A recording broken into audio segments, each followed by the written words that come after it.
Uno de los narradores más enigmáticos del fútbol mexicano, de TUDN, Jorge Sánchez.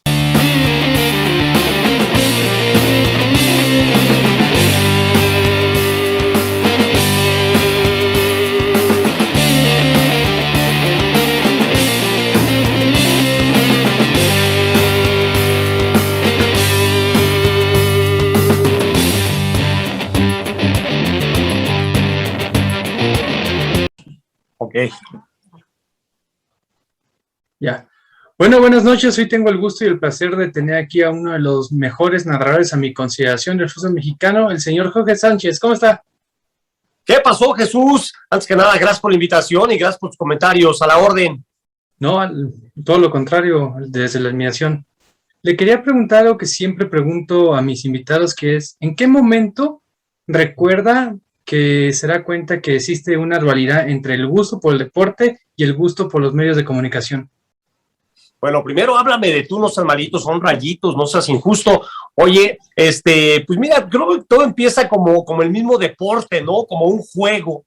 Yo recuerdo cuando estaba chavito que me narraban mis propios partidos y yo era el Guamapuente, así como el Chavo del Ocho cuando atajaba, yo era el Guamapuente y cuando atacaba no era Enrique Borja como el Chavo del Ocho, ahí era Evanibaldo Castro Caviño, pero me narraban mis propios partidos. Y mira, ¿quién me iba a decir que una cosa te va llevando a la otra, ¿no? Tu afición por el deporte, la práctica del mismo, y de repente ya cuando me di cuenta estaba metido en la radio, en ABC en 1990, y después ya hasta 95 fue cuando empecé a relatar partidos de fútbol, pero créeme, Jesús, que ha sido el día a día y de repente cuando te das cuenta ya estás metido ahí. Es una labor muy importante, muy linda la de narrar partidos de fútbol, pero más hacerlo en radio, porque ahí literalmente es los ojos de la afición. ¿Cómo se vive? Fíjate que tuve un gran maestro, que fue mi productor Rubén Villalay, el famosísimo Porky, un señor de Ciudad Juárez, a quien le mando un abrazo cariñoso donde se encuentre, porque hace muchos años que no tengo contacto con Rubén, pero él eso nos hacía ver. Él nos decía, ustedes son los ojos del aficionado y tienen que ser muy descriptivos de todo lo que están viendo y sobre todo dónde está la posición de la pelota, porque el aficionado pues no, y tienen que tener, o sea, manejo de los ritmos del partido, no pueden ser muy arriba siempre, ni muy planos, no, tienen que manejar sus voces, porque cuando hay una jugada de aproximación al área, tienen que elevar el tono de voz, porque el aficionado que está haciendo otras cosas y que tiene prendido el radio, en ese momento se va a poner atento, se va a poner alerta para escuchar algo importante en la cancha. Y entonces, además de eso, nos pone un ejercicio bien padre, porque nos daba 5 palabras domingueras, que de repente tú decías, ¿y esto qué significa, no? Y nos daba el significado, y nos retaba, y nos decía, estas 5 palabras las tienes que utilizar en el tiempo que te toque narrar. Y si no las podías acomodar en los 45 minutos en alguna situación, tenías que pagar los refrescos. Y era un reto bien interesante, porque obviamente pues conocías palabras y te obligaba a pensar en qué momento quedaba de acuerdo a lo que estabas viendo en el partido. El defensa tiene que estar muy atento para despejar los centros, el arquero para parar los goles, el delantero para meterlos y el narrador de radio para acomodar 5 palabras. Y sí, así aprendimos. Y de verdad, fue un ejercicio padrísimo. Tuve grandes maestros. Juan Manuel Larrieta, que en paz descanse, era una voz comercial de Radio Centro, pero pues su hobby era narrar partidos de fútbol. Tenía un vocerrón impresionante. Fue uno de mis primeros maestros con quien me tocó arrancar esta carrera. Gerardo Velázquez de León también narraba partidos ahí en Pueblos Deportivos. También estuvo ahí en mi primera narración, que fue un Pumas Necaxa. Y después, bueno, pues ya luego de 30 años, te puedo presumir, porque creo que sí es para presumir, Jesús, que me ha tocado narrar con las grandes voces del fútbol mexicano, entre ellos don Ángel Fernández, también que en paz descanse, maestro de maestros, y después, bueno, pues con el Perro Bermúdez, con Raúl Sarmiento, con Raúl Pérez, y con muchos compañeros, con Emilio Fernando Alonso, que por cierto apenas he empezado a narrar con Emilio, mira que lo conozco desde 1990 también, el gran Emilio, pero apenas este año empezamos a narrar juntos, pero un gran orgullo de verdad codearte con los grandes. Sí, definitivamente. Y de su perspectiva como narrador, ¿qué narrador le gusta a Jorge Sánchez? A mí me encanta Raúl Pérez, por ejemplo. Yo soy fan de Raúl Pérez y mira que reconozco que hay grandes narradores. Me gusta mucho también, ¿sabes quién? Raúl Sarmiento, y me gusta mucho también Eduardo Luna. A mí me gusta, que aparte Lalo Luna tiene una vocesota, y los ritmos que manejan, el estilo, me gusta, entendiendo que esto es de gustos, ¿no? Y aceptas a quien tú no les gustas, por ejemplo. Sí, definitivamente. Y en esta rivalidad que existe radio-televisión, ¿cuáles son las principales diferencias que usted nota entre narrar un partido para radio y uno para televisión? Lo que tú mencionabas, Jesús, en radio, pues la gente no está viendo absolutamente nada y por sus ojos. En televisión están viendo exactamente lo mismo que tú, sobre todo ahora en pandemia, que hemos tenido que transmitir desde el estudio, que no estamos en el estadio. Cuando estás en el estadio, tienes más elementos para incorporar a tu crónica. Pero desde el estudio, lo mismo que tú estás viendo en la tele, lo estoy viendo yo. Y es un gran problema porque de repente, por ejemplo, cae un gol y nosotros, afortunadamente, tenemos muchos patrocinios y te tapan la pantalla y de repente ya no vuelves a ver la jugada en vivo hasta que ya se puso en circulación. Y nos ha ocurrido, por ejemplo, que se han anulado goles y nosotros no nos damos cuenta hasta que entra el reportero de cancha y dice, oiga, muchachos, ¿qué creen? Que siempre no, que no contó ese gol. Y nosotros ya nos aventamos la comercialización que entraba justo después de una anotación. Entonces, pues la gran diferencia es esa, ¿no? Que el relato de radio tiene que ser muy explícito de lo que está pasando en la cancha y el de tele lo puedes matizar con un comentario, es más platicado, a lo mejor no es tan emotivo como puede ser en la radio. Definitivamente eso que dice la publicidad es algo muy interesante porque no nos vamos a engañar, el fútbol es un negocio y la televisión lo sabe. Sin embargo, es posiblemente el deporte que menos se presta a publicitarse. No hay tanta pausa como en el béisbol, como en el americano, y sin embargo las televisoras lo tienen que hacer. Ese cree que es uno de los mayores retos del narrador y de todas las personas que están participando en la transmisión. Pues mira, en el radio pasaba exactamente lo mismo. O sea, cuando yo empecé a narrar radio, teníamos una voz comercial. O sea, el narrador no se enteraba de qué se iba a mencionar en cuanto a la comercialización, porque había una persona que llegaba específicamente para hacerlo, y eran las grandes voces aterciopeladas, ¿no? Que decían gol, corona y cosas por el estilo. Pero actualmente, bueno, y en el radio, de repente empezó a evolucionar también la comercialización y ya empezamos a comercializar los tiros de esquina, los saques de manos y todo se empezó a vender. Afortunadamente, porque como bien lo dices, es un negocio y de ese negocio vivimos muchas familias, no solamente los narradores, los ingenieros y toda la gente que trabaja en los medios de comunicación. Y en la televisión, yo recuerdo que en la Copa América de Colombia 2001, viajamos por parte de radio a esa copa, iba con Francisco Javier González y veíamos los partidos de repente, que cuando nos tocaban narrar a nosotros, veíamos los partidos en la televisión colombiana y estaba tapizado, pero tapizado de comercialización y decíamos, oye, ¿qué es esto? No se ve el fútbol, se perdían goles. Haz de cuenta que ponían un recuadrito chiquito el partido y tapaban la pantalla con la publicidad, pero no se escuchaba el audio, o sea, entraba el audio del comercial y se perdían goles y decíamos, esto no puede ser, si esto pasara en México, nos matarían. Y mira, pues 20 años después, pero nos alcanzó el futuro. Sí, y aparte el estilo de narración colombiano yo creo que es el más rápido que puede haber en el mundo, narran a una velocidad impresionante. Y retomando ese punto de la publicidad, creo que muchos escuchamos las narraciones del fútbol español en W Radio y también son muy buenos para comercializar todo. Sí, también le meten el ingenio a mis compañeros, ¿no? Se ponen a cantar incluso ahí de repente los comerciales. Digo, todavía no llegamos a eso nosotros, pero pues no, nunca digas nunca, ¿no? Porque en una de esas, de repente a mí me hacen mucha broma de repente mis amigos con el triquitrácatelas, por ejemplo, ¿no? O sea, me cotorrean o el seguro y cosas así, pero mira, pues es la magia de la publicidad, ¿no? Son frases que se van quedando y pues obviamente es lo que busca el patrocinador. Sí, definitivamente. Si Jorge Sánchez no hubiese sido narrador, ¿qué hubiera sido dentro de los medios de comunicación? Es una gran pregunta, ¿eh? Mira, pues yo me considero un reportero de tiempo completo, 24/7. Eso fue lo que aprendí de mis grandes maestros del periodismo. me gusta mucho estar enterado de qué es lo que pasa, sobre todo el fútbol mexicano me apasiona, ¿no? Entonces, en esta bendita profesión empiezas a conocer gente, que te empiezan a conocer, tienes el contacto directo, pues como reportero, pues antes ibas a la fuente y ahí a los entrenamientos y ahí veías, empezabas a platicar con los jugadores, con los entrenadores, con los directivos. En aquella época que empecé yo, éramos muy poquitos reporteros. Y en un mismo día visitábamos América, Cruz Azul, que estaban cerquita, ¿no? De Cuapa, ahí a la Noria.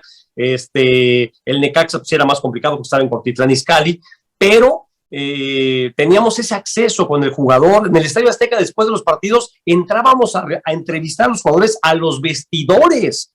Se estaban bañando, estaban cambiando y nosotros entrábamos a hacer las entrevistas ahí al vestidor. Entonces, como que había más contacto directo con los protagonistas.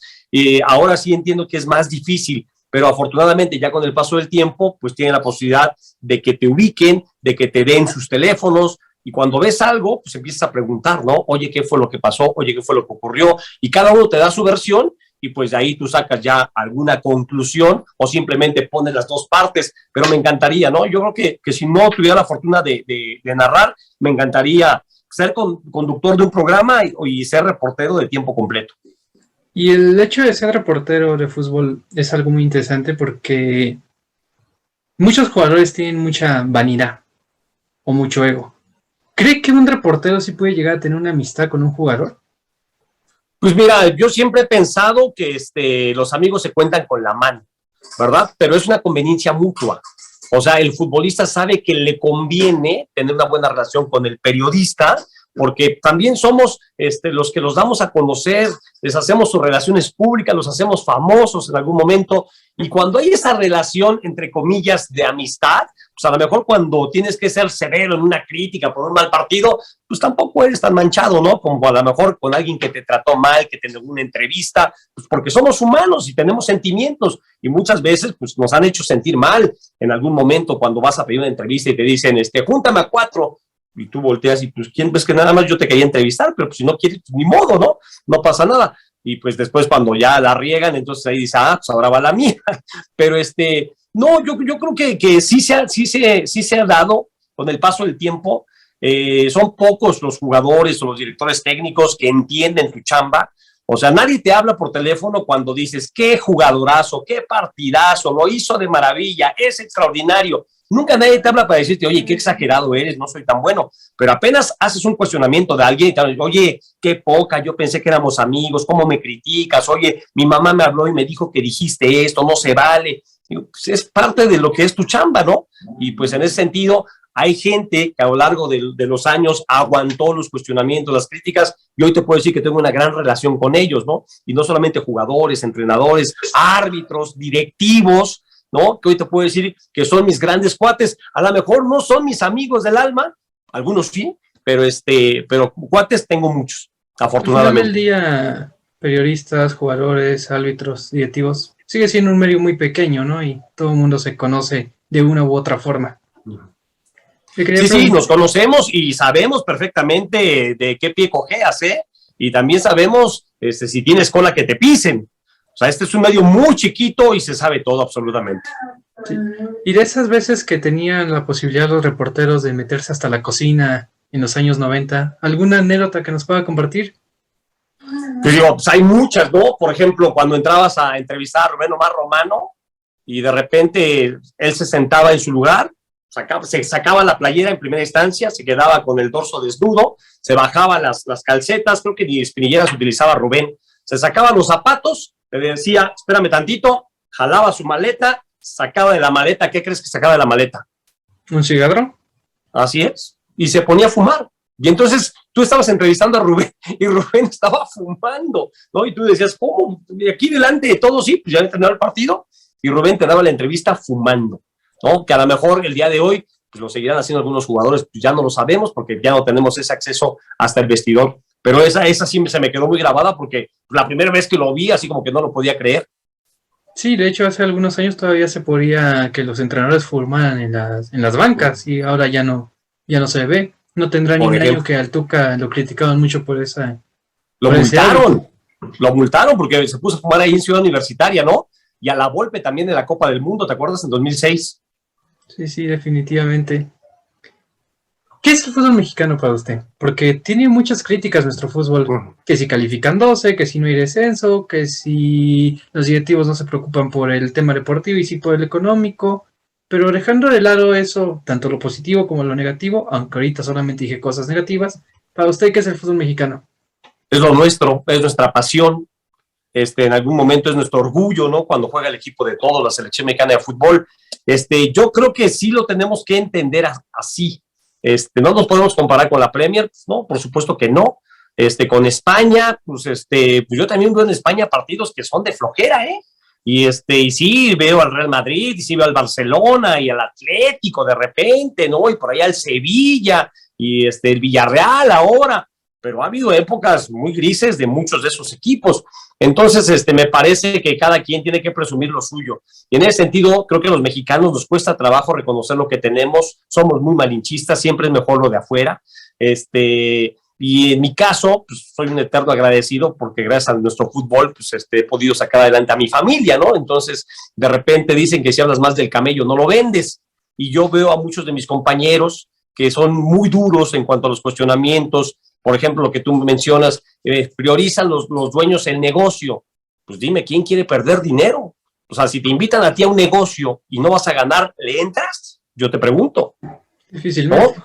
De repente creo que sí, los dueños, sobre todo los dueños, y más fue en la época de los 80, 90, dejaban en manos de intermediarios que eran directivos, que tomaban decisiones tanto deportivas como económicas, tomaban decisiones ellos sin ser los dueños y sin realmente arriesgar su capital.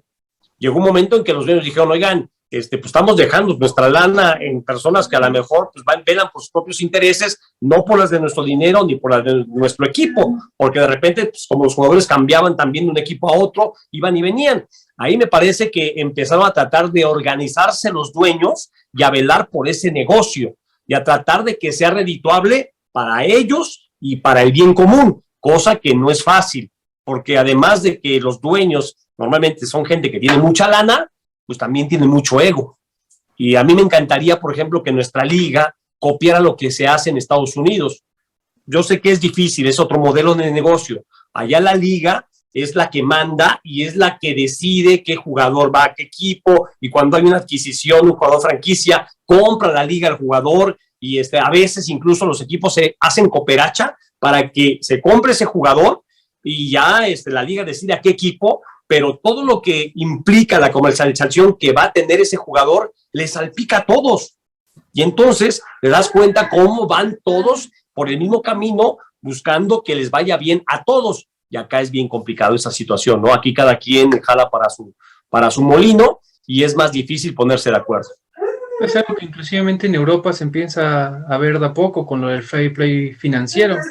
Entrevistaba hace algún tiempo a un periodista español, Fernando Evangelio, y lo mismo que me decía, que me hizo ahorita usted del fútbol, que me dices tú, perdón, del fútbol mexicano, que hay muchos cuestionamientos de los propios mexicanos, me lo decía él del fútbol español. Así que creo que tal vez sí es un sentimiento de muchas personas criticar lo suyo y no es algo de aquí.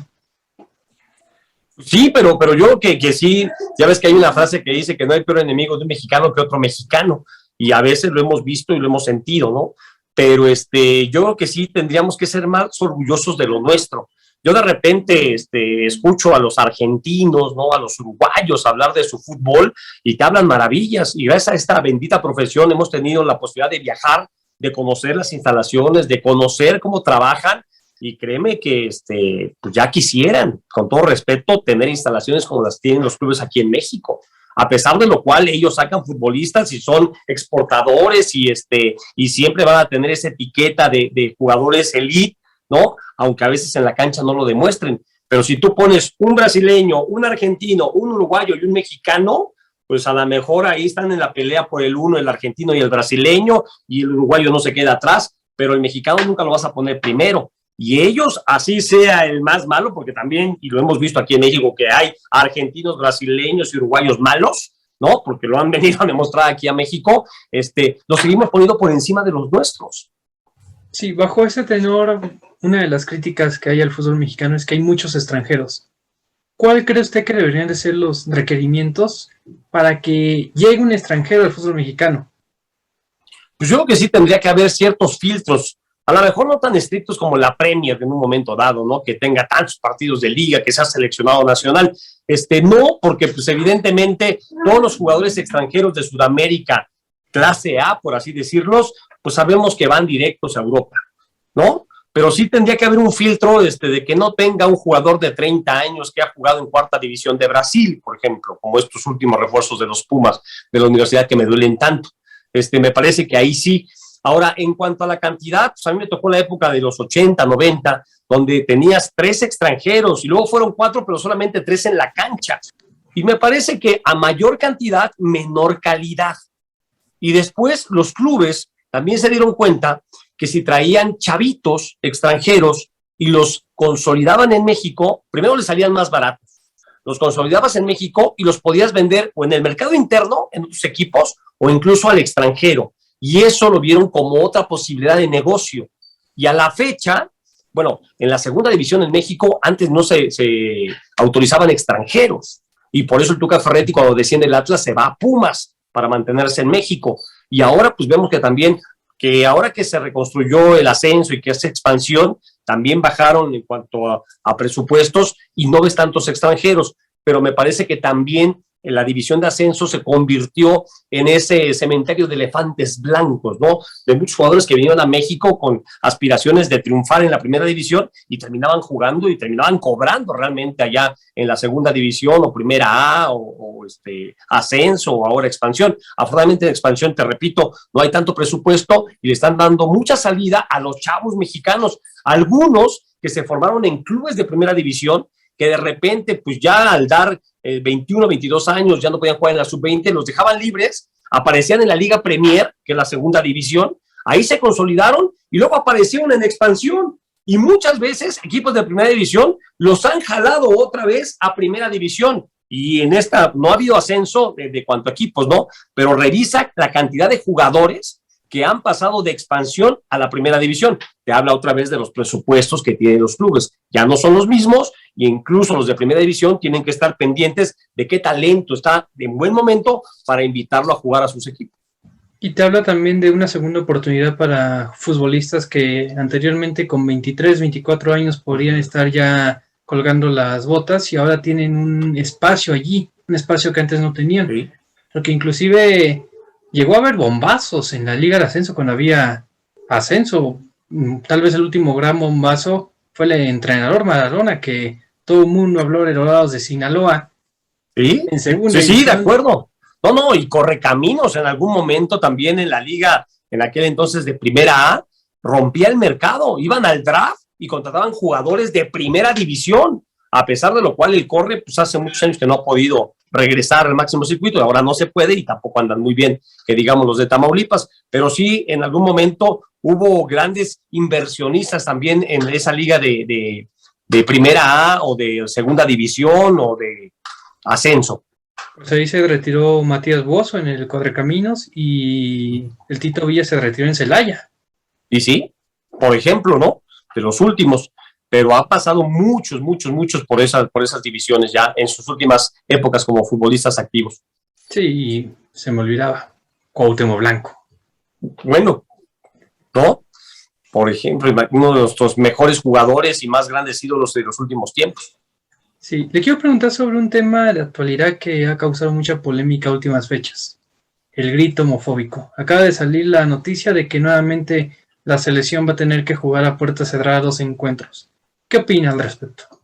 Mira, pues yo creo que ya opinemos lo que opinemos, queda claro que ya no se puede decir, ¿no? El mundo ha evolucionado.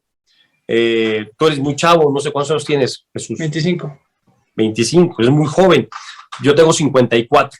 Y crecimos con otros usos y costumbres que eran, pues, aceptadas, ¿no? Desde la formación de los niños. A nosotros nos educaron con la chancla, por ejemplo.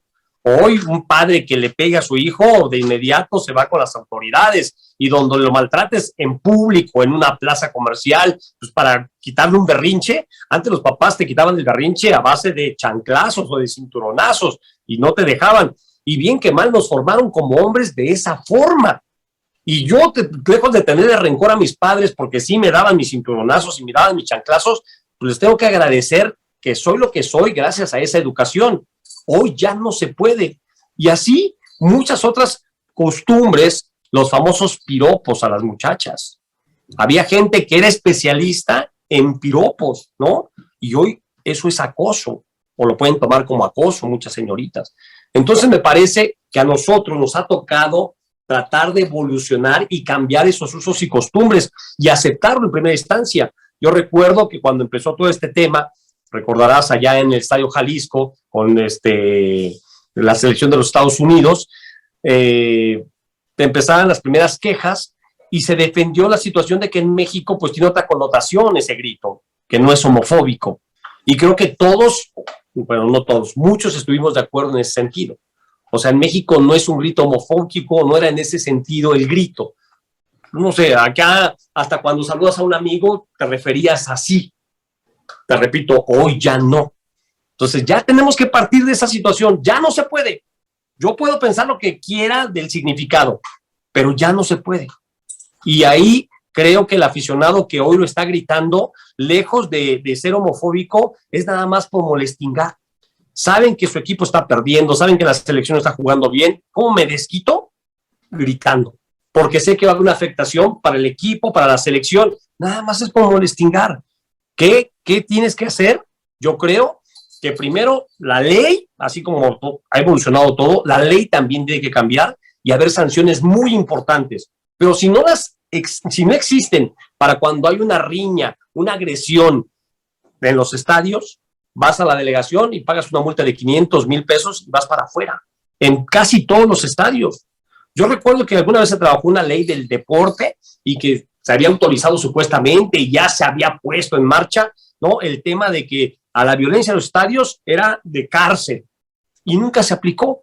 Y yo creo que tiene que haber esas medidas duras, aprovechar la tecnología en los estadios. Todos los estadios en un momento dado estuvieron obligados a tener cámaras, pero además cámaras especiales que te ven el color de los ojos.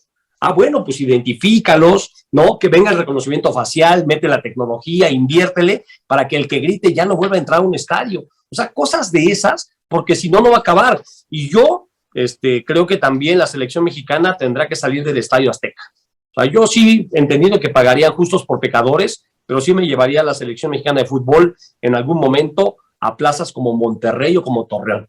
A Guadalajara no, porque te digo, ahí empezó el grito.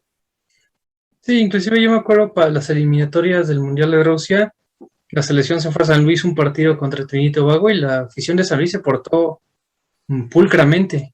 Así que creo que sí sería una muy buena opción sacar a la selección del Estadio Azteca.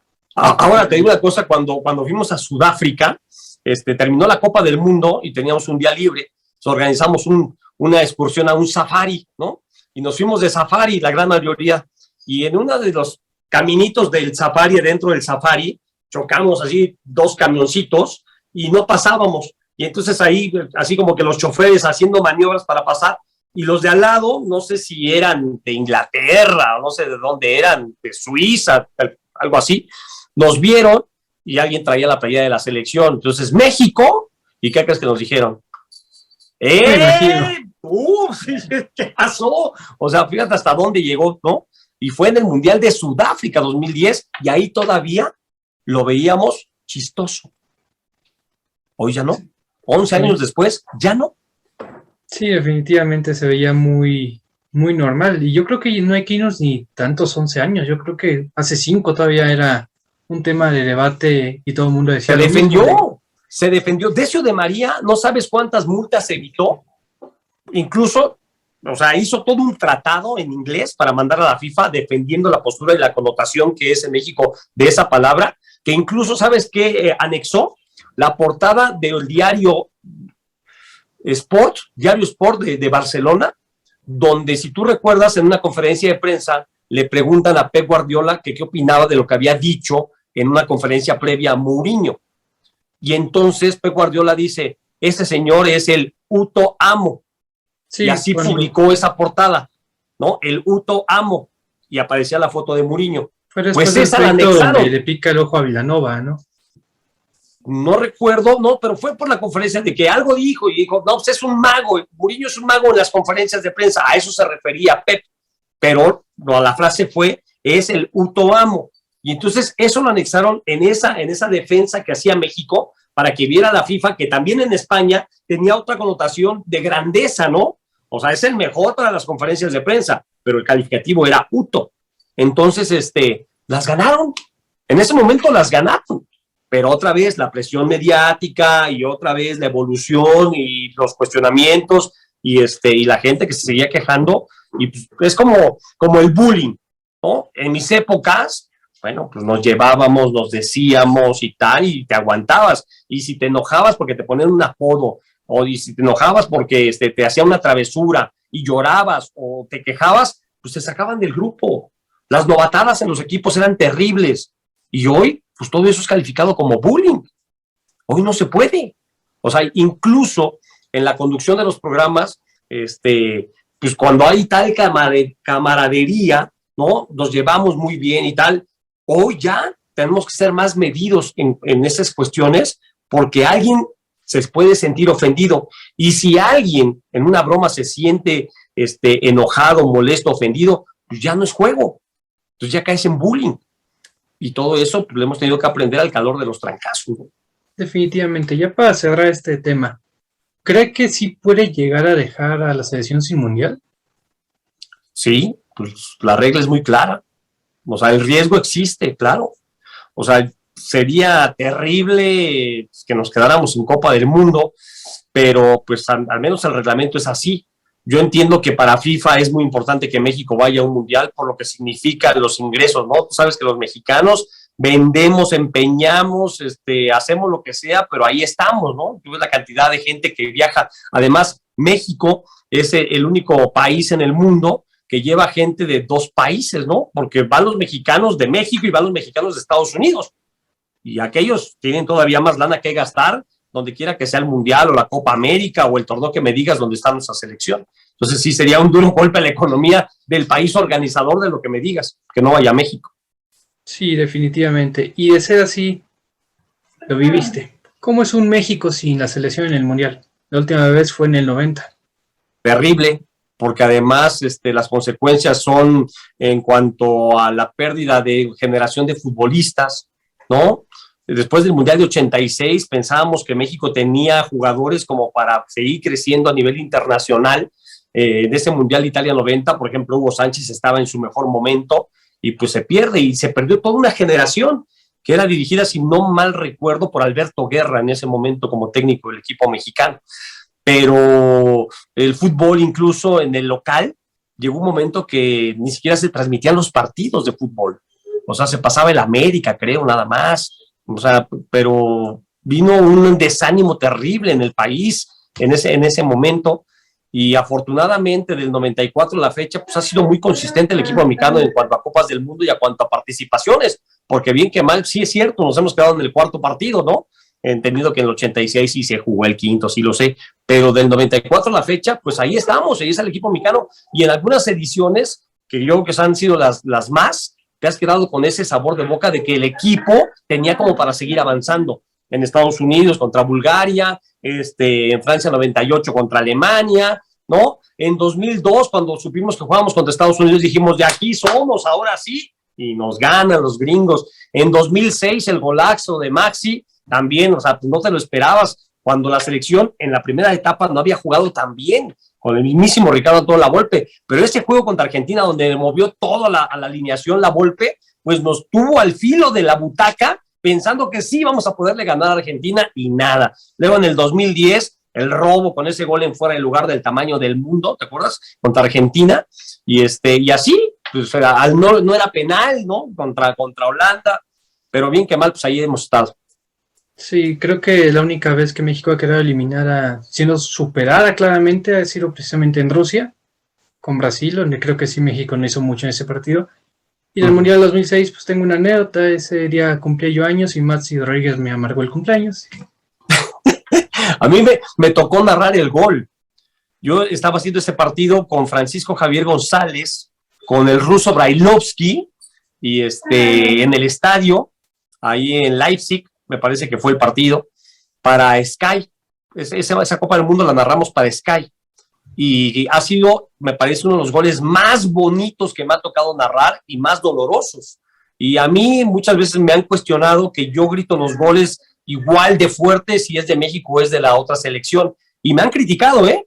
Incluso hay una anécdota que mi actual jefe, Juan Carlos Rodríguez, cuando no era mi jefe, en el Mundial de Francia 98, iba en su coche escuchando el partido de México contra Alemania, México contra Holanda, y dice que oyó que grité yo, ¡gol! Pero lo grité con tal fuerza que él juraba que era de México. Y de repente cuando dije que no era de México, dice que le dieron ganas de hablar a la estación y corran a ese antipatriota, ¿cómo es posible que grite así el gol del rival de la selección? Ya después le di mis motivos y mis razones y ya como que me entendió. Sí, es un poco el estilo, ¿no? El ser más ecuánime e imparcial, ¿no? Pues es que yo creo que, o sea, tener enfrente un micrófono tienes que tener respeto por toda la audiencia, ¿no? Y entre toda la audiencia de mexicanos seguramente habría algún alemán, algún holandés, ¿no? Y pues también se merece el mismo trato. A mí, por ejemplo, cuando entramos a la Copa Libertadores, me daba mucho coraje que los narradores argentinos, cuando metía gol Boca Juniors, se volvían locos. Y cuando metía gol el Cruz Azul, decían gol, ¿no? Y entonces, fíjate que por eso PSN, Pan American Sport Network, empezó a buscar narradores y periodistas mexicanos para meterlos en sus transmisiones de Copa Libertadores, porque ese canal que solamente se veía en Estados Unidos en algún momento, tenía argentinos, uruguayos, brasileños, pero no tenía mexicanos. Y empezaron a participar los equipos mexicanos y se quejaban de esa situación, de que cuando metía gol el equipo mexicano no los pelaban. Y dijo, no, hay que traer periodistas mexicanos. Entonces fuimos a ese canal, Francisco Javier González, Ciro Procuna y yo, en primera instancia. Y les llamaba la atención, sobre todo a mis compañeros sudamericanos, que nos tocó cuando hacíamos en Argentina con la gente de torneos y competencias, que era la que le maquilaba, por así decir, a ese canal, que después se convirtió en Fox. Pues el arranque del Pollo Viñolo y quién más estaba. Bueno, todos esos chavos Mariano empezaban, Clos, ¿no? ajá, y empezaban, ¿no? Junto con el señor Niembro, Fernando Niembro, pero les llamaba la atención que los mexicanos gritábamos los goles en el mismo tenor, ¿no? De México o del rival, y como que ellos, pues como que decían, no, pues es que así no es, pero bueno, cuestión de culturas. De culturas futbolísticas, definitivamente. Y pues ya que estamos hablando de la Copa Libertadores, ¿qué tanto le hace falta al fútbol mexicano a ese torneo? Pues mira, yo últimamente he visto los partidos de la Copa Libertadores y el nivel es bajísimo. De verdad que nos ha tocado, ahora estamos transmitiendo para la plataforma de Prende TV en Estados Unidos, la Superliga de Argentina, y el nivel es bajísimo, de verdad. En comparación con el Brasileirao, que también estamos transmitiendo, por ejemplo. El Brasileirao le están metiendo lana, están llegando figuras a los equipos brasileños, y el nivel me parece que es muy aceptable. Pero la Liga Argentina no. Y pues los partidos de la Liga Uruguaya no los veo seguido, pero sí veo algunos de sus equipos en Copa Libertadores, y el nivel en este momento creo que no es el mejor. Pero sí dicen que los viajes ilustran, y al menos a mí me tocó cubrir la Copa Libertadores muchos años y viajar con los equipos mexicanos, y hasta para nosotros como periodistas era una experiencia, ¿no? Y te enfrentabas a retos a veces no muy agradables. En Brasil nos agredieron en algún momento, tuvimos que defendernos a golpes con mis compañeros reporteros porque pues, la gente se nos venía encima. Y ese tipo de cuestiones pues, te hace crecer en todos los ámbitos, y creo que para el futbolista profesional pues también le vendría bien. O sea, salir de esa zona de confort que es ir a jugar a Estados Unidos, donde tú sabes que juegas de local. O sea, a veces vivimos en situaciones así de incómodas cuando vamos a Centroamérica en la eliminatoria, ¿no? Son países hermanos con una gran influencia mexicana, pero cuando hablas de fútbol en Guatemala, en El Salvador, en Honduras principalmente, pues sí la pasas mal, ¿no? En Costa Rica no tanto, ya a la hora del partido igual sí, pero la gente en Costa Rica es muy educada. Sí, Pero sí creces. definitivamente concuerdo. He visto también partidos de la Libertadores y creo que salvo el River de Gallardo, hay equipos con muy poca idea. Sí, o sea, y todo es fuerza, ¿no? Y todo es jugar en super libre, los arbitrajes muy permisivos, y pues arriesgarías incluso también, pues ahí las piernas de tus jugadores. Pero te repito, o sea, viajar te hace crecer, y creo que no le vendría mal en ese sentido, ¿no? El nivel futbolístico me parece que hoy no es nada del otro mundo la Copa Libertadores, o al menos no veo un equipo tan dominante como lo fue el Boca Juniors de Bianchi. Sí. Mencionaba anteriormente que nuestro fútbol es lo nuestro, es apreciarlo. Bajo ese tenor, ¿cómo ver la función con la MLS que se ve que viene? Pues mira, otra vez, ¿no? El tema del negocio que buscan los dueños, el tratar de tener franquicias estables económicamente.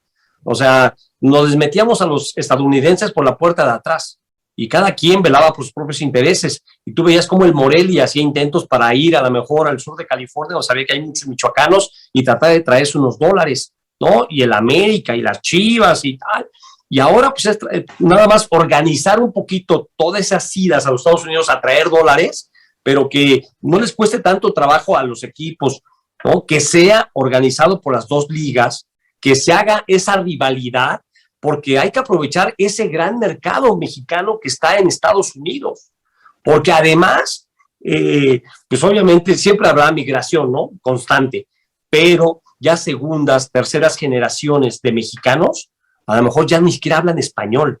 Y entonces el chavito, que sí le gusta el soccer, a lo mejor por la influencia del papá, del abuelo, del tío, lo que quieras, pero ¿qué crees? Cuando juega la selección de México contra Estados Unidos, pues ya se pone o la playera a la mitad o se pone la de Estados Unidos, ¿no? Y si va a jugar el conjunto del Galaxy contra el América, pues a lo mejor el nieto ya le va al Galaxy, ya no le va al América. Entonces yo creo que también es un momento bien importante para que los equipos entiendan eso y pues los niños se van con los ganadores. Por eso la preocupación de que Estados Unidos nos gane también ya en el soccer, ¿no? Digo, si juegas béisbol contra los americanos, pues bueno, está bien, ¿no? No les vamos a ganar, sí les hemos ganado incluso, pero va a ser una campanada. Pero ellos antes no nos ganaban en el fútbol soccer y ahora ya nos ganan.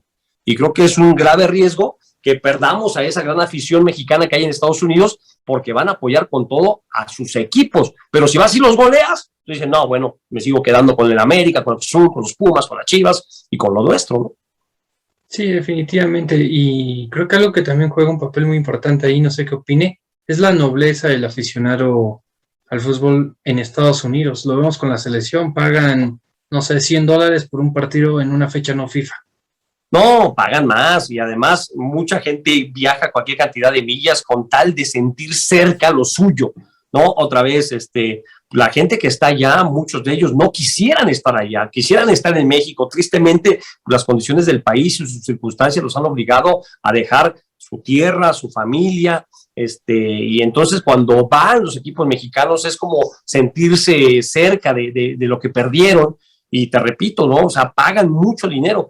Ahora que fuimos al partido de Estrellas, ¿no? Cuando nos dijeron lo que costaron los boletos para entrar, había boletos de $2,000. Esas son unos sillones así como las bancas de los equipos, ya muy elegantes los sillones, y están a medio metro de la raya lateral. Pero imagínate quién paga $2,000. Y tú lo echabas así, y el 60%, 70% eran mexicanos. Los tendrán, pues qué padre, ¿no? Pero yo creo que algunos de ellos han de haber empeñado, vendido algo para pagar ese boleto y ver de cerca a sus jugadores favoritos. Sí, definitivamente. Vamos a hacer un ejercicio. Le voy a preguntar posiciones y me dice un jugador que se le venga a la cabeza, ¿va? Venga. ¿Portero? ¿De México? Sí, de la Liga Mexicana. Ay, pues yo crecí con Héctor Miguel Celada, tengo que confesarlo. ¿Defensa central? Defensa central, ay. Rafael Márquez. ¿Lateral izquierdo? Lateral izquierdo. Híjole, es que ya estoy viejito, entonces me agarras con los 800, 90, 2000, 2010. Ya ha habido muchos y muy buenos. ¿Quién será?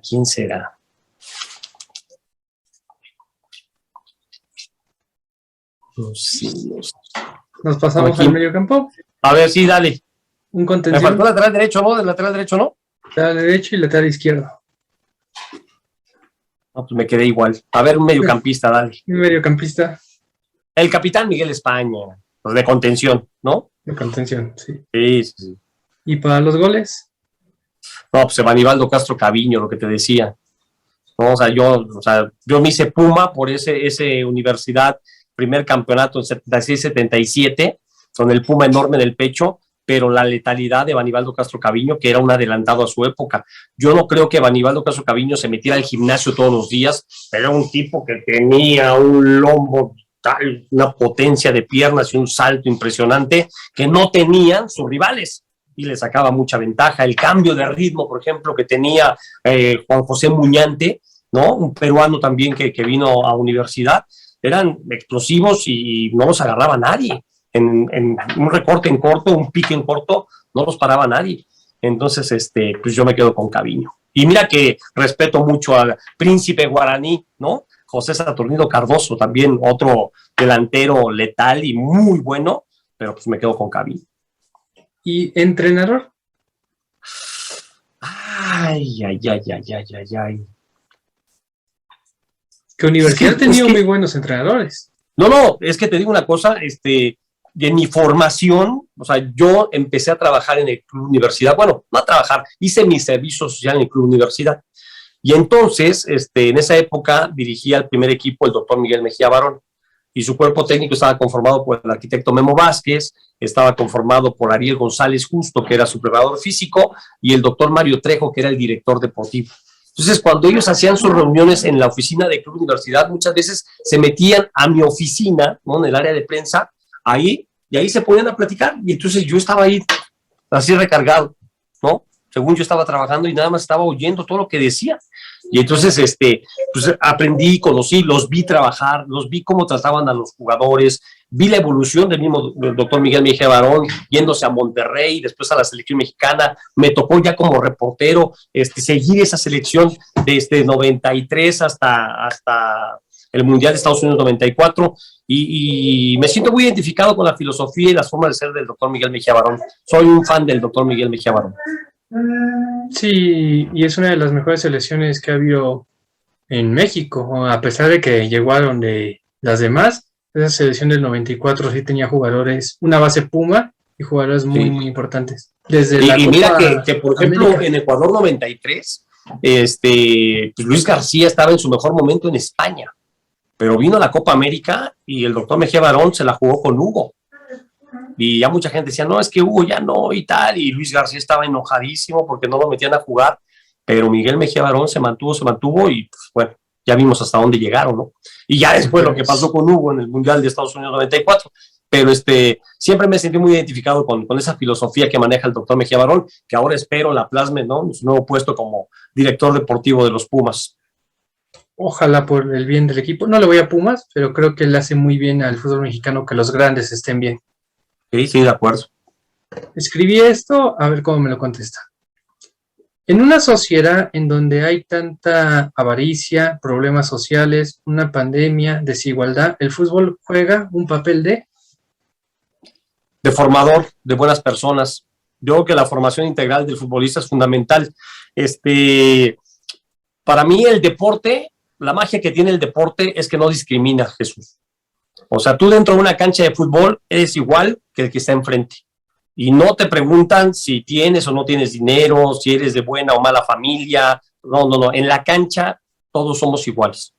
Y eso para mí es lo bonito del deporte.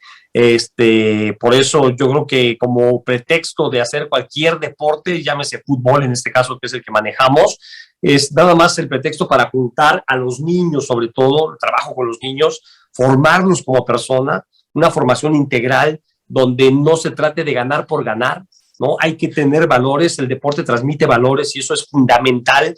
De repente tengo muchos pleitos con mis compañeros exfutbolistas o futbolistas profesionales porque dicen, yo por ejemplo era de los que cuando le marcaron el penal a Panamá en la Copa Oro, ¿no? Que evidentemente no era penal, pero que salvaba a la selección en ese momento de Miguel Herrera, yo decía, a ver, si Miguel Herrera dice que lo fallen, o sea, nos van a eliminar, pero